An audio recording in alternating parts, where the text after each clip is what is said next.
Thank you, Tara. Good evening. As you know, my name is Joanna Kelley. It's such an honor to be here tonight as a Trailblazer.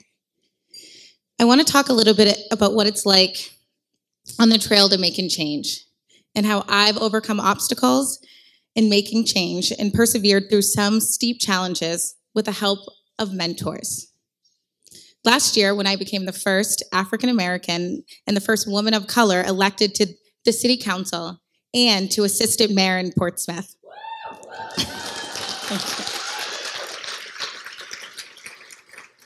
These are firsts that have been celebrated about me, but they don't fully reflect how I see myself. I'm a multiracial woman. I'm a small business owner. At the time, I was a renter and a young person. Demographics that were not represented in my community and the people making policy about my life. There were many times last year when I decided I wasn't going to run. I ran in 2019 and I lost by just 50 votes. It was devastating. And in those 2 years, I decided to find other avenues, expand my network of nonprofits, expand what I could do within our community. We also saw a huge movement in the racial justice movement in New Hampshire, and I decided to take on that work. And over that time, I decided, well, maybe that's enough. Maybe that's where I belong. I can leave the policy making to other people, to what I deemed as more qualified people. I ultimately decided to run because of that same list. That list was still not being represented in the election that we were having. I wanted to make sure that people that looked like me, that lived like me, that earned like me, had a seat at the table. In my short time as assistant mayor, I've learned how scary and empowering it can be to be a trailblazer. Simply existing as myself was enough to anger people, was enough to scare people, but was also enough to rally support of hundreds and thousands of strangers that I had never met.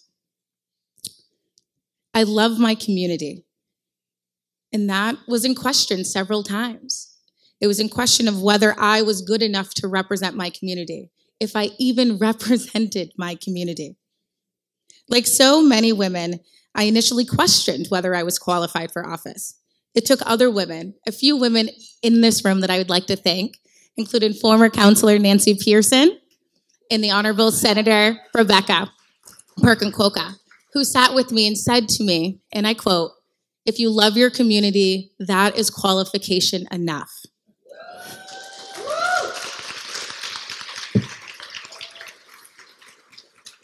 I know I bring so much more. I founded a small business with my co-partner with the goal of offering my employees that family feel that you get in the hospitality world, but more so than that. We offer 401ks, vacation, benefits, above $15 an hour, livable wages. Things that we see large corporations patting themselves on the back. And a small cafe and bar in Portsmouth, New Hampshire does those things. It is possible to do those things. Deciding to make change was the easy part. Working through the transition to implement that change. Well, as we know, that takes time. And that is for the true change making. I ran for office because I love my community, as I've said, and because I want to change my community for the better. And I always knew it wouldn't be easy or happen quickly. But what I never expected was that once in office, there were times that I would carry not only my gender, but my race on my shoulders. And it felt like, and it feels like a lot of the time, that I carry entire gender and an entire race on my shoulders. As someone who doesn't come from a background where I ever expected to serve in political office, that pressure is a lot, and sometimes I've cracked to it. But part of what prepared me for caring for my community and the dedication that I have was that I've spent years dedicated to bettering myself and to caring for myself. Some of you may know, some of you may not know. I grew up as a ward of the state here in New Hampshire, bounced between my grandparents and around 12 different homes throughout my childhood. And through that time, I had to learn to be resilient, but more importantly, to take care of not only my physical, but my mental and emotional health. And I think during COVID, we all learned how important that was. And for the first time in my life, I felt like I may have had an advantage over the average person.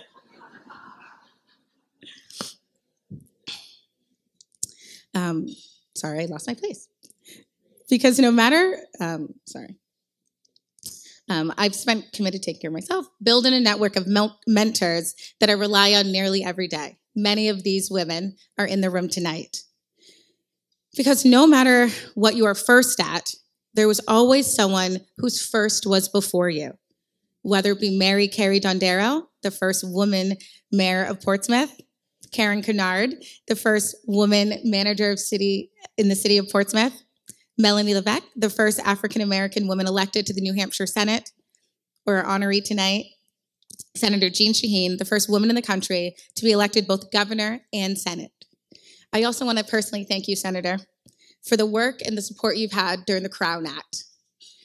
There are millions of women that look like me, and millions of African Americans in the US who'd be scared to wear their natural hair tonight, who are told they can't compete in events because they have braids or they have dreadlocks or they just don't fit into what we've declared the status norm to be.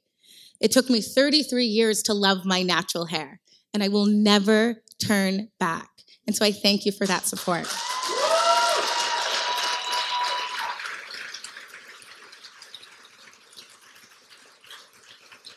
I am here and we are here because the generations of women who were rallied for at times, but more often rallied against, just because of who they are.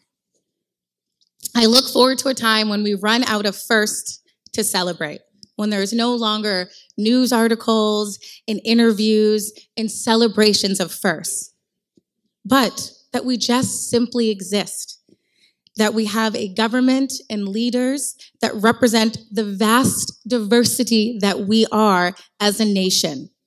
But until then, it does matter. It does matter that someone who looked like me 22 years ago could see someone like me on a stage here tonight. So, to anyone listening who hasn't run for office, who hasn't joined that board, who hasn't applied for that job, who hasn't made that call, this is a message to you to do so, because you are enough. You may not feel it just yet, but take a page from my book and find mentors that know you are enough. Listen to them. Choose to believe in yourself. You've already qualified if you love your community and you want to see it change for the better. You want to see people that look like you, people that feel like you, people that believe in you. The transition to change takes time, but you are up to the task. We are up to the task to create a better nation, a better community, a better state, a better city. And when you surround yourself with people like I have, it's an easy thing to bear. It's an easy burden to hold a whole gender, a whole race on your shoulders, because you know you're not doing it alone. So in closing, I personally would like to thank each and every one of you who has supported me, has mentored me, has stood by me in my times of tweetgates. And I thank you all so much as I learned to navigate this path that I never thought that I would be on. It is easy to blaze a trail when you've seen somebody else strike the match. Thank you.